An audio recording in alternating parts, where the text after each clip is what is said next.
Eftelyadan. Gözlerimi açtığımda sadece mum ışığı ile aydınlanan bir odadaydım. Ellerim ve ayaklarım yerde çiviyle sabitlenmiş, kelepçelerle bağlanmıştı. Hareket edemiyordum. Bağırmak istesem de ağzıma bağlanmış bez parçası buna engel oluyordu. Üzerime baktığımda beyaz eski bir gelinlikle başımda yırtık bir duvak vardı. Ben en son Müslüman bir cin ile konuşmuyor muydum? Halsizliğimi az da olsa üzerimden attıktan sonra etrafı incelemeye başladım. Duvarları eski, tahta pencerelerin yarısı çürük ve kırılmış bir evdeydim. Bulunduğum odada görebildiğim kadarıyla bir masa ve kırık bir sandalyeden başka hiçbir şey yoktu. Gecenin zifiri karanlığı kırık pencereyi aşıp gözlerimde noktalanıyordu. Buraya nasıl gelmiştim? Ne zamandır buradaydım? Evimden beni nasıl kaçırabilmişlerdi? Neredeydim? Annemler yokluğumu fark edip beni aramaya başlamışlar mıydı? Beynimin içine bunun gibi bir sürü soru yankılanırken kapının açılmasıyla oluşan tiz ses kulaklarımı tırmaladı. Giydikleri siyah çarşaf ve taktıkları peçe yüzünden yüzlerini göremesem de içeriye girenlerin cin olduklarını biliyordum. Ellerinde mumlarla etrafımda çember oluşturmuş bana bakıyorlardı. Korkudan ölmek üzereydim. Kalbim hızlı atıyorken aldığım nefes sanki ciğerlerime yetmiyordu. Ellerimi ve ayaklarımı oynatmaya çalıştıkça demir kelepçeler canımı daha da çok yakıyordu. Birden içeriye uzun boylu, simsiyah giyimli, gözleri yeşil yeşil parlayan bir cin girdi. Siyah giysisi kendisini kamufle etmişti. Yanında da eğer gözlerim yanılmıyorsa cami hocasına benzer biri vardı. Neler olacağını merak ederken İbranice dilinde fısıldamaya başladılar. İlk önce belli belirsiz olan bu fısıltılar zaman geçtikçe şiddetini daha da çok arttırıyordu. En sonunda o yeşil gözlü cin bağırıp diğerlerini susturmuştu. Yanıma yaklaşıp dizlerinin üzerine çöktü. Pelerinini yavaşça kaldırıp zümrüt yeşil gözleriyle mutluluktan yaşla dolmuş gözlerime baktı. Rabbim dualarımı kabul etmişti işte. Onu son bir defa daha görebilmiştim. Eftelyam, bugün o kadar çok bekledim ki artık benim olacaksın. Seni çok seviyorum ve senin için her şeyi yapmaya hazırım. Bu duyduğum kelimeler kalbimle aklımı akıl almaz bir savaşa sürüklüyordu. Kalbim kabul etmememi söylerken aklım Anıl'ın ismini tekrarlayıp duruyordu. İlk önce kilitleri açarak el bileklerimi kilitlerden kurtardı. Hemen ardından da ayak bileklerimdeki kilitleri çözdü. Artık tamamen serbestim. Kollarının arasına alarak buz gibi olmuş bedenimi kor gibi yanan bedeniyle sarmaladı. Gözlerimi istemsizce kapattım ve derin bir nefes alıp gözlerimi gözlerine mühürledim. Sana söz veriyorum Eftelya. Benimle evlendiğin an sana her şeyi anlatacağım. Ama ilk önce benim karım olmanı istiyorum. Şaşkın bir ifadeyle Amir'e baktım. O bir cindi. Evet, kalbim kabul etmemi haykırırken bu gerçeği göz ardı ediyordu. Amir, sen bir cinsin. Üstelik kafir bir cinsin. Bu nasıl olur? İmkansız. Müslüman olacağım Eftelya. Senin için Müslüman olacağım. Şaşkınlıktan ağzım açık kalmıştı. Beynimde duyduklarımın gerçekliğini tırmalıyordum. Amir benim için Müslüman olmayı kabul etmişti. Beni sımsıkı saran kollarını çözüp bedenimi serbest bıraktı. Bir an varlığını unuttuğum hocanın karşısına geçip diz çöktü. Şimdi sana söyleyeceğim kelime-i şehadeti kalpten söylersen, Rabbine gönülden bağlanırsan, sen de Müslüman bir cin olacaksın. Amir kafasını olumlu anlamda salladıktan sonra hoca kelime-i şehadeti okumaya başladı. Amir de gözlerini kapatmış, ellerini gökyüzüne açmış tekrar ediyordu. Çektiği acıyı ben bile hissedebiliyordum ama o mücadelesini bırakmamış, sonuna kadar şehadet getirmeye devam etmişti. Eşhedü en la ilahe illallah ve eşhedü enne Muhammeden abdühü ve resuluhu. Emir ellerini yüzüne sürerek amin dedikten sonra ayağa kalkıp yanıma gelmişti. Artık o da Müslüman olmuştu. Elimi nazikçe tuttu ve birlikte hocanın yanına gittik ve yere diz çökerek oturduk. Şu yaptığım ne kadar doğruydu bilmiyordum. Şu an aklımı değil kalbimi dinliyordum. Gelecekten ise çok korkuyordum. Hocanın gözlerine baktığımda nedensizce bir utanç sardı dört bir yanımı. Dizlerimin önünde duran siyah örtüyü başıma örttüm. Siyah pelerinli cinlerden birkaçı şahidimiz olmak için yanımıza geldi. Hoca imam nikahını başlattı. Bu başlangıç ya güzel günlerin ya da kötü günlerin başlangıcıydı. Amin. Ellerimi yüzüme sürüp yanımda oturan ve artık imam nikahlı olan kocam Amir'e baktım. Ne kadar da garipti. Küçükken evlenmeyi hayal ederdim ama bir insan yerine bir cin ile evlenmiştim. Amir. Duyduğum ses ile başımı sağ tarafıma çevirdim. İfrit gelmişti. Yanında da Cühen vardı. İkisi de Amir'i öldürecekmiş gibi bakıyorlardı. Bunu nasıl yaparsın Amir? Nasıl Müslüman olup da bu mahluk ile evlenirsin? Amir hızla ayağa kalkıp İfrit'in yanına gitti. Onu engelleyememiştim. İfrit intikam kokan sözlerle bağırarak konuşmaya başladı. Bunun hesabını vereceksin Amir. İkinizi de mahvedeceğim. Sonunuz mutluluk değil ölüm olacak. Amir bu sözlerin üzerine daha çok sinirlenmişti. İfrit'e yaklaşıp İbranice birkaç şey söyledikten sonra İfrit ve Cühen hızla odadan çıkıp gittiler. Amir tekrar yanıma gelip diz çöktüğünde korkum gitgide artmaya başladı. Gözleriyle beni tesiri altına alıyordu. Eftelya, bugünü o kadar çok bekledim ki artık aramızda bir engel kalmadı. Benimsin, benim karımsın. Uzun tırnaklı ellerini yüzümde gezdirirken eskiden midemi bulandıran nefesi şimdi çok güzel kokuyordu. Bu yaptığım senin iyiliğin içinde Eftelya. Artık güvendesin. Dinler aleminin en güçlü Müslüman kabilesiyle anlaşma yaptım. Bu gördüğün siyah çarşaflı cinler bu kabul edenler. Seni de beni de koruyacaklar. Sana artık hiçbir cin kötülük yapmaya cesaret edemez. Artık delirmek üzereydim. Bir türlü öğrenemediğim o gerçek neydi? Neden kimse bana bir şey söylemiyordu? Yeter Amir, artık karın olduğuma göre gerçekleri anlatacaksın. Söz vermiştim. Amir bu söylediklerimi duymuyormuş gibi yaparak bileğimden tutup beni çekiştirmeye başladı. Onunla gitmemek için diretsem de benden güçlü olduğu için başarılı olamadım. Birlikte uzunca bir koridordan geçip 5 basamaklı merdivenlerden aşağı indik ve evin demir kapısından bahçeye girdik. Bahçeye çıktığımızda kalabalık bir cin topluluğu bizi karşıladı.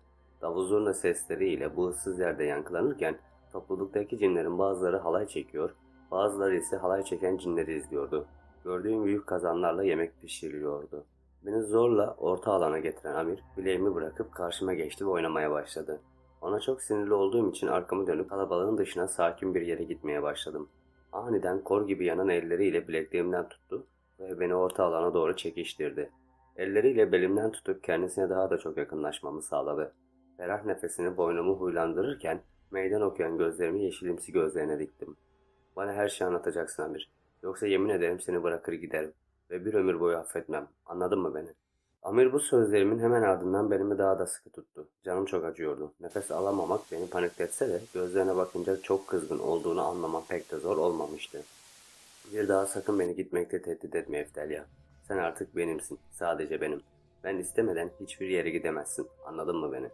Belimi biraz sert bıraktığı an ellerimle sıktığı yerlere olmaya başladım. Bir iki adım geriledim.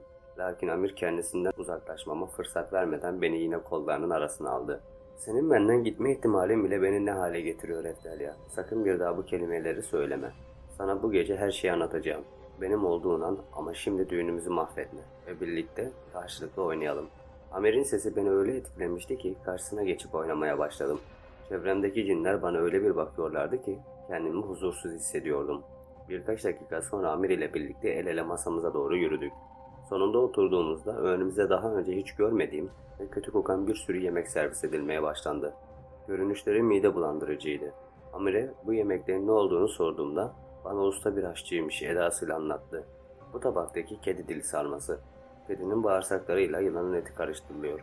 Kedi diline sarılıp hamam böceğini sıkınca elde edilen kan ile pişiriliyor. Bu tabaktaki de böcek ezmesi. Akrep, sümüklü böcek ve hamam böceği ezilerek yapılıyor. Üzerine de köpek gözleri ezilerek servis ediliyor. Bu tabakta da köpek dolması var. Köpek canlı canlı haşlanıyor, içine kuş ezmesi, pirinç ve kadınların malum günündeki kan pıhtılarını konulup kapatılıyor ve fırında tekrar pişiriliyor. Son olarak da biz cinlerin düğünlerinde özel olarak yaptığı şerbetli kemik tatlısı var. Bir hayvan öldükten sonra toprağa gömülür. 3 ay sonra topraktan çıkarılıp kemiklerine ayıklanıyor ve şerbetin içine katıp kaynatılıyor aslında. Amir yeter sus, ben bunları... Daha sözümü bitiremeden sandalyeden kalktım ve hızla bir ağacın altına gidip kusmaya başladım. Öğürdükçe ve yemek kokulan burnuma geldikçe kusma isteğim daha da artıyordu. Amir elinde bir tas ile geldiğinde içindekinin su olduğuna emin olduktan sonra kana kana içtim. Midem biraz da olsa iyi olmuştu.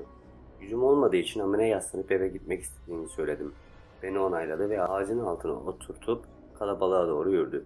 Birkaç şey söyledikten sonra geri geldi ve beni kucağına alarak yürümeye başladı. Halsiz olduğum için gözlerim istemsizce kapanmaya başlamıştı. Eftelyam. Duyduğum sesle gözlerimi yavaş yavaş açtım ve karşımda gördüğüm yüzde dona kaldım. Anıl gelmişti. Ama bu nasıl olurdu? Yattığım yataktan doğrulup ayağa kalktım. Bir iki küçük adımla Anıl'ın karşısındaydım. Gözlerim dolmuştu. Anıl beni severken ben nasıl Amir ile evlenebilmiştim? Şşş, ağlama. Sana her şeyi anlatacağım. Sesini bir kez daha işitince kulaklarım bedenime bir telaş aldı. Amir gelip de bizi bu halde görse ne olurdu? Olacakları düşünmek bile istemiyordum. En iyi ihtimalle Anıl'ı işkencesiz öldürürdü. Buraya nasıl geldiğini bilmiyordum lakin bir an önce gitmesi gerekiyordu. Kollarından tutup gözyaşlarımı aldırmadan onu kapıya doğru ittirmeye başladım. Aynı kelimeleri tekrarlayıp durmaktan beynim uyuşmuştu.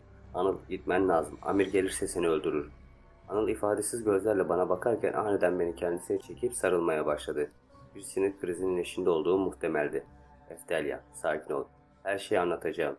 Ama önce sakin olman gerekiyor. Beynim Anıl'ın söylediği kelimeleri reddediyordu. Şu anda odaklandığım tek şey Anıl'ın Amir gelmeden gitmesiydi. Anıl, gitmen gerekiyor. Anıl beni aniden sarstı ve dengemi kaybedip hızla yere düştüm. Biraz da olsa kendime gelmiştim lakin canım gerçekten çok yanmıştı. Duyduğum kırılma sesiyle aniden başımı çevirip Anıl'a baktığımda eskimiş dolabın aynası kırılmıştı. Gözlerimi vücudunda gezdirdiğimde ise ellerinin kanlar içinde olduğunu gördüm. Telaşla yerden kalkıp yanına gittim. İki elini avuçlarımın arasına alıp kesiğin nedenli derin olduğunu incelerken ellerini ellerimden kurtarıp iki yanağıma koydu. Alnıma yaslayıp gözlerimin içine baktı ve beni acımasız gerçeklerle yüzleştirdi. Amir de, Anıl da benim Eftelya. Sana aşık olunca bir insan kılığına girip seninle yakınlaştım ve sevgili oldum. İşte o çok merak ettiğin gerçeklerden bir tanesi bu. Hani bazı anlar olur, kendinizi bir çöpten bile daha değersiz hissedersiniz. Nefes almak bile anlamsızlaşır. Sadece yaşarsınız öylesine. Hissizleşmiş bir halde hareket etmeden yatağın ucuna sinmiş, gerçekleri kabullenmeye çalışıyordum.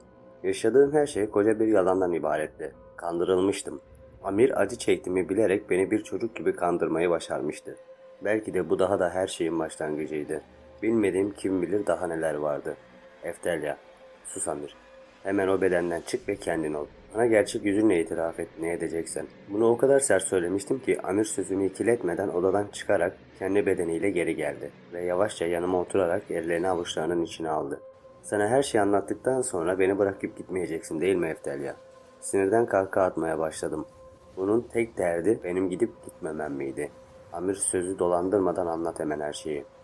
Bu bağırışımın ardından gözlerime öyle bir bakmıştı ki normal bir anımda olsam hemen affederdim ama şimdi ruhuma bile işlemiyordu.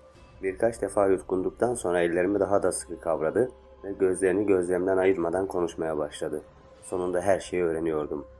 Benim bir cin olduğumu ve hangi kabileden geldiğimi biliyorsun Eftelya. Ben ve ailem yıllardır Hasan Hoca'nın yanında çalışıyoruz. Bir gün Hasan Hoca benden bir büyü yerine getirmemi istedi. Çağlar. Çağlar seni kendine aşık etmek için büyü yaptırmış ve büyünün olması için Hasan Hoca beni görevlendirdi. Seni korkutarak rüyalarına girerek Çağlar'a yakınlaştıracaktım ama olmadı.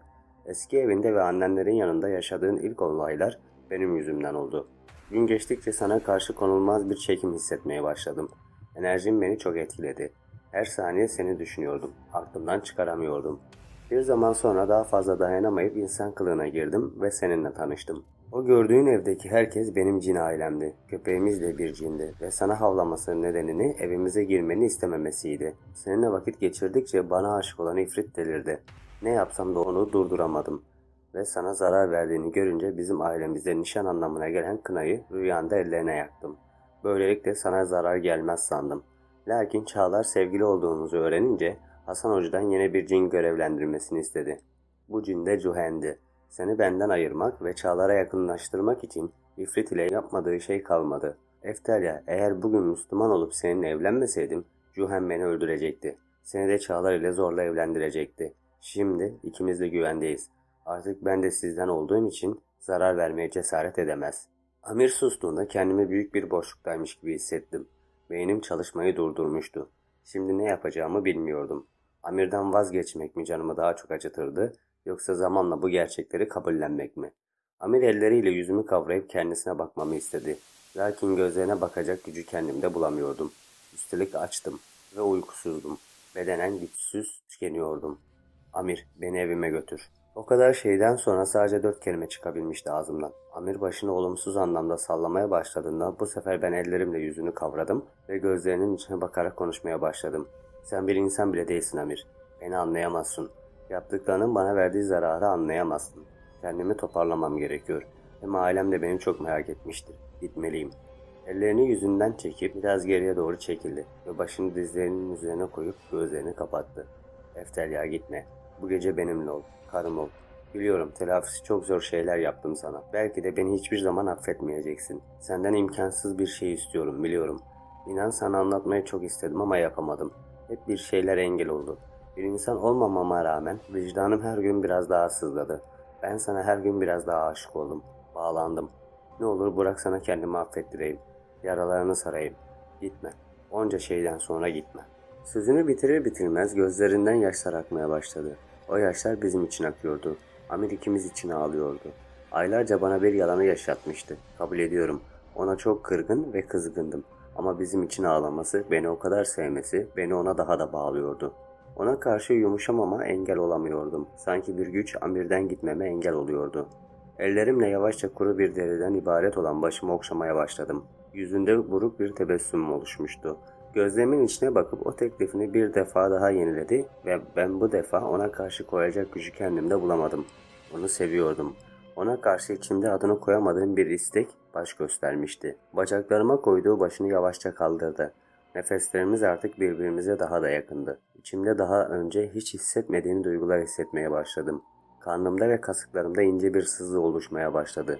İyice doğrulup tamamen bana döndü. Onun olmam için çok istekliydi ama onayımı bekliyordu. Duygularım karman çorman olmuşken hiç düşünmeden dudaklarıma doğru eğildim ve hafif pürüzlü dudaklarını dudaklarımla birleştirdim. Amir'in gözlerinde mutluluk hüküm sürerken beni yatağa yatırmadan önce gelinliğimin fermuarını açtı ve üzerimden çıkardı. Sanki ben değildim. Tutku ve arzı bedenimde kol geziyorken ben daha fazlasını istiyordum. Amir üzerindeki bez parçalarını çıkarıp yanıma yaklaştı ve üzerime uzandı. Bundan sonrasını anlatmam mümkün müydü? Tıpkı bir rüya gibiydi. O dokunuşları tüy kadar hafif lakin bir o kadar da arzuluydu. Bedenimin keşfe çıktığı vakit ben de onunla kaybolmuştum. Şu an doğru veya yanlış ayırt edecek durumda değildim. Sadece Amir'i istiyordum. Tıpkı onun da beni istediği gibi. Nefeslerimiz gibi bir olduğumuz vakitte hissettiğim o mutluluğun tarifini anlatamazdım. Amir artık benim gerçekten kocamdı ve ben ölene kadar da öyle kalacaktı. Seni seviyorum Eftelya. Boğuk boğuk söylediği bu söz ile kalbime dokunurken yanıma uzanıp kollarını bana sardı. Kokumu içine çekiyordu. Seni seviyorum Amir diyerek ben de karşılığını vermiş ve iyice ona sokulmuştum. Huzurun kollarındaydım. Mutluydum, huzurluydum. Gözlerimi kapatıp kendimi uykunun kollarına attım. Yaptığım günahların en büyüğü olabilirdi. Allah katında cehennemde bile yerim yoktu belki ama Amir'in etkisine kapılmıştım bir kere. Kuzum uyan hadi saat öğlene geliyor. Duyduğum ses ile yatağımda kıpırdandım ve yastığıma biraz daha sarıldım. Bir dakika ben annemin sesini mi duymuştum? O zaman dün gece gerçek miydi? Yaşadıklarım rüyadan mı ibaretti? Yoksa gerçek miydi? Aklım karışmıştı. Bunları 5 saniye içinde düşünürken aklımı kaçırmamak için büyük bir çaba harcıyordum. Yatağımdan sıçrayarak kalkmamla aynı anda geri uzanmam bir olmuştu. Kasıklarımda keskin bir ağrı vardı. Yüzümü buruşturup acının biraz da olsa geçmesini bekledim. Odamın kapısını 2 defa tıklattıktan sonra annem gülümseyerek içeri girdi ve ben ağzımı açamadan konuşmaya başladı. Kızım dün akşamdan beridir uyuyorsun. Kıyamadım, kaldırmadım seni ama kalkıp hazırlanman gerekiyor. Birazdan Mustafa amcanlar gelecekler. Duyduklarımla kendimi küvette boğmamam için hiçbir neden yoktu. Mustafa amcamlar iyiydi de bana çocukluğumuzdan itibaren takmış olan oğulları arayacağım da gelecek miydi? Bence gelmemeliydi. Onunla uğraşamazdım. Hiç günümde değildim. Anne ne olur Alican'ın gelmeyeceğini söyle bana. Ne olur dünyanın en tatlı annesi. Kızım maalesef ailecek gelecekler. Haydi mızmızlanmadan kalk hazırlan. Annem bu sözümden sonra odamı terk ederken ben de yavaşça yatağımdan kalktım. Kıyafetlerimi hazırlayıp banyoya girdim. Aynaya baktığımda bedenimdeki izleri gördüm. Dün gecenin aslında bir rüya değil de gerçek olduğunu anladım. Dudağımdan minik bir gülümsemeyle besmele çekerek duş kabinine girdim ve hızla duşumu alıp çıktım. Kurulanıp kıyafetlerimi giyinirken ağrılarım yüzünden çok zorlanmıştım. Odama geri döndüğümde fondötenimi çıkartıp açıkta kalan morarmış yerlerime sürdüm. Yüzüme de gereğince bir makyaj yapıp dikkatlice salona indim. Bir yandan da buraya ne zaman ve nasıl geldiğimi düşünüyordum. Salona indiğimde kardeşim ve babam her zamanki gibi satranç oynadığını gördüm. Hiç rahatsız etmeden annemin yanına mutfağa gittim ve kahvaltı hazırlamasına yardım etmeye başladım. Uzun zamandan sonra ilk defa bu kadar enerjik ve mutluydum. Nedenini de benim açımdan çok açıktı. Evet, belki de normal bir insana göre şu an deli olabilirdim. Bir cin ile evliydim, lakin çok mutluydum. Kızım o yumurtaları iyice çırptın sanırsam. Yaklaşık 10 dakikadır çırpıyorsun. Daldın yine bir yerlere. Haydi bir an önce omleti yap, gelmek üzereler. Annemin seslenmesiyle omlet için çırptığım yumurtaları az kızgınlaştırdığım yağın üzerine döktüm ve omleti yapmaya başladım. Hey, bensiz omlet yapamazsın kaçak seni. Duyduğum ses ile ocağın altını kapatıp hızla arkama döndüm. Aksen sonunda gelebilmişti. Can arkadaşımı çok özlemiştim. Yanıma koşarak geldi ve sımsıkı sarılıp hasret giderdik. Sonra tabii ki de annemi babamların yanına yollayıp hem kahvaltı hazırlamaya hem de dedikodu yapmaya başladık. Ona dün gece yaşadıklarımı odamda yalnızken anlatmaya karar verdim. Annemler kulak misafiri olup duyabilirlerdi. Yarım saat sonra. Şu an Necla teyze, Sedat amca, Güler ve Alican başta olmak üzere canım ailem ve biricik dostum ile keyifli bir kahvaltı yapmaya çalışıyordum. Gerçi Alican bana yiyecekmiş gibi baksa da daha güzel olacaktı ama laf atmadan şükretmeliydim. Eftelya kızım, okula gitmemişsin uzun süre. Alican demişti. Kötü bir şey yok değil mi? Necla teyze çok meraklı bir insandı. Bunu bildiğimden ahiret sorularına kendimi çoktan hazırlamıştım. Sağlık problemlerimden dolayı gidemedim. Başka bir şey yok Necla teyze. İyi bari kızım. Alican da mühendis oldu. Ona da bir kısmet arıyoruz artık. Senden iyisini de bulamayız. Ne dersin kızım? Bu sözler üzerine Aksen ile gözlerimiz aynı anda kesişti. Şimdi çığlık atıp hepsini evden kovmamak için kendimi zor tutuyordum. Ailemin yanında söylenecek söz müydü bu? Sağ olun Necla teyze ama şu anlık kimseyle evlenemem. Necla teyzenin yüzü aniden düştü. Gözleri simsiyah oldu. Sinirle ayağa kalkıp elindeki bıçağı masaya saplayıp bağırarak konuşmaya başladı. O konuştukça daha da korkuyordum. Oğlum ile evlenmezsin ama gidip bir cin ile evlenirsin değil mi Eftelya? Sözünü bitirir bitirmez hızla ayağa kalktım ve kömürden bile kara olan gözlerine bakmaya başladım. Bana bakma öyle Eftelya. Yoksa ailen senin bir cin ile dün gece evlendiğini bilmiyor mu? Annemin ve babamın kardeşimin şaşkın bakışlarıyla ezilirken masadaki misafirimiz olan Necla teyze, Sedat amca, Güler ve Alican aniden değişmeye başladılar. Korkudan boğazımdaki tükürüğü yutkunamıyorken yaşlı gözlerimle karşımdaki esas kimliklerine bürünmüş ve ateş saçan gözleriyle bana bakan ifrit, Juhen ve yandaşlarına bakmaya başladım. Kas katı bedenimi istesem de hareket ettiremiyorken ifrit hızla yanıma gelip saçımı çekmeye başladı. Kafamı geriye alıp kulağıma doğru eğildi ve hayatımın akışını değiştirecek o cümleleri sarf etti. Sana intikamımı alacağımı söyledim. Sen benden amiri aldın, her şeyimi aldın Eftelya. Ben de senin her şeyini alacağım. Aileni ve o çok sevdiğin arkadaşların gözünün önünde öldüreceğim. Ve sen hiçbir şey yapamayacaksın. Üstelik amirin de yardım edemez sana. Çünkü onun da başı belada. Şimdi ailene ve arkadaşlarına son bir kez bak, bu son görüşün olacak. İfrit'in dedikleri kulağımdan yankılanıyorken en sevdiklerimi kaybetmekten deli gibi korkuyordum. Gözyaşlarım yanağımdan süzülüp sonsuzluğa ulaşırken babam ayağa kalkıp ifadesizce yüzüme bakmaya başladı. Birkaç saniye sonra yüzünü buruşturdu. Benden tiksindiği için yaptığını düşünürken aniden dengesini kaybedip yere düştü. Annemin çığlığı kulaklarımı acıtırken babama ne olduğunu deli gibi merak ediyordum. Tam yanına gitmek için adımımı attığım sırada cinlerden 2 tanesi kollarımdan tuttular ve gitmemi engellediler. Aynı şey annem, kardeşim ve Aksen için de geçerliydi. Çırpınışlarımızın hepsi boşunaymış. Sana demiştim Eftelya. Amirden uzak dur demiştim. Şimdi cezanı çekme vakti. Sen benden en değerlimi aldın, ben de senden en değerlilerini alacağım. Hepsini amirlerin evine götürün. Orada ölmelerini istiyorum. İfrit'in söyledikleri içimi yakıp kavurmuştu. Yapacaktı. Gerçekten bütün sevdiklerimi gözümün önünde öldürecekti. Belki en sonunda da benim canımı alacaktı. Alsındı. Ailem, Aksen olmadıktan sonra benim bu dünyada yaşamamın bir anlamı var mıydı? Cinler bizleri amirlerin evine doğru götürürken babam hala baygın yatıyordu. Annem feryatlar ederken Aksen'in yaşlı gözleriyle buluştu gözlerim. Sadece buruk bir gülümseme bıraktı son hatıralarıma. Birazdan başına gelecekleri benden iyi biliyordu. Sen ne yaptın Eftelya? Ne yaptın kızım? Allah'ım sen yardım et. Hıçkırıklarımın annemin feryadıyla, kardeşimin sessizliğiyle, Aksen'in yüzündeki buruk gülümsemeyle gitgide artıyor, nefes almam daha da zorlaşıyordu. Evimizin kapısını kırarcasına açan Cühen, hızla yanıma geldi ve diğer cinlere işaret vererek beni bırakmalarını istedi. Kollarımı tutan cinler beni bırakır bırakmaz, Cühen beni kucağına aldı ve hızlı adımlarla amirlerin evine doğru bomboş sokakta yürümeye başladı. Bir şey yapmam lazımdı. Ailemi bilerek ölüme gönderemezdim. Bu zamana kadar tek kurtarıcım dua olmamış mıydı? Şimdi de bizi bu kabus gibi durumdan Rabbime sığınmak kurtaracaktı. Gühen'in planının çıkmamasını dileyerek gözlerimi kapattım. Tam mesmere çekecekken boynumda hissettiğim keskin acıyla bilincimi kaybettim. Uyan Eftelya, eğlenceyi kaçırıyorsun. Ne kadar süre geçti hiç hatırlamıyorum. Juhen'in o iğrenç sesiyle açtım gözlerimi. Bedenimi hareket ettirmeye çalıştığımda bir sandalyede bağlı olduğumu anlamam hiç de uzun sürmedi. Başım delicesine ağrıyorken gözlerimle bulunduğumuz yeri taramaya başladım. Bodrum katında karanlık sayılabilecek bir odadaydık. Tepemdeki yarı yanan ampulün sayesinde ailemi ve aksini görebiliyordum. Babam uyanmıştı ve hepsi perişan haldeydi. Yaşamaktan korktuğum duygu kalbime işliyordu. Bu duygu pişmanlık duygusuydu. Keşkeler zihnimde kol gezerken acı ruhumun her bir zerresine işliyordu. Gözlerimi çevremde gezdirmeye devam ettiğimde çeşitli bir sürü işkence aletinin olduğunu gördüm. Zincirler, bıçaklar, kancalar, paslı büyük bir ocak, yarısı çürümüş yatak, her yeri kayış dolu sandalye ve daha sayamayacağım birçok çeşit bir sürü işkence aleti. Başımı hayır anlamında sallarken ağrıyan boynumu zerre önemsemiyordum. İfrit o itici kahkahasıyla yanıma geldi ve o pis elleriyle çenemi sıka sıka kavrayıp kendisine bakmam için yukarıya kaldırdı. Sana demiştim Eftelya. Benim olanı almanın bir cezası var demiştim. Şimdi ne olacak biliyor musun? Ailen gözünün önünde acı çekerek can verecek. Ve sen bu sandalyede elin kolun bağlı onların ölümünü izleyeceksin.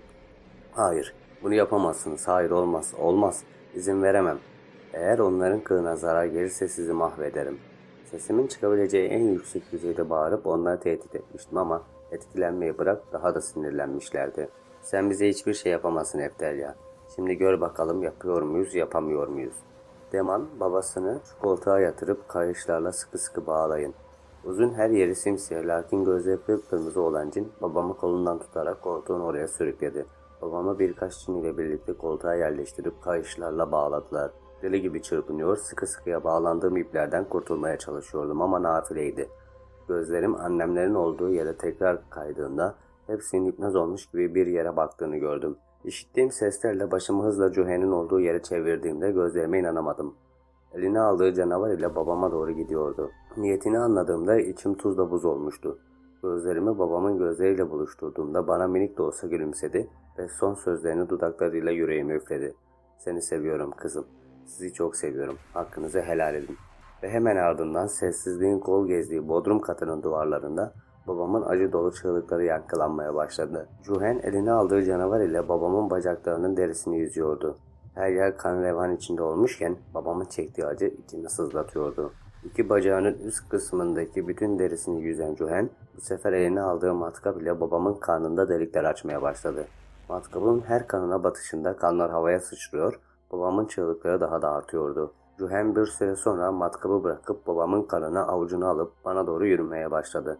Ne yapacağını kestiremezken önümde durduğunda elindeki kanının birazını kendi içti ve birazını da zorla bana içirtti. Midem alt üst olmuştu. Bunları yaşadığıma inanamıyorken Cühen eline testereyi alarak babama doğru gitti ve baş tarafında durarak kollarını kesmeye başladı. Kemiklerini kırarken çıkardığı o ses kulaklarıma dolarken gözlerim babamın kapanmakta olan gözleriyle buluştu. Son defa göz göze geldiğimizde babam sonunda Rabbimle kavuşmuştu. Uzun zamandır sesi çıkmayan annemin çığlığı yüreğimi dağlarken İfrit ve Cühen kahkahalar atarak gülüyorlardı. Bu işi sandığımdan da eğlenceli olmaya başladı Cühen. Şimdiki kurbanımızı ben seçmek istiyorum. İfrit annemlere doğru giderek sinsice sırıttı ve kardeşim Emre'ye doğru ilerledi.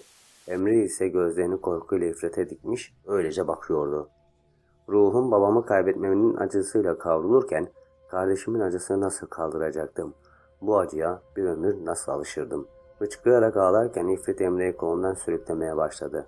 Annem ise artık gücü tükenmiş halde olacakları bekliyordu. Tıpkı Aksen gibi.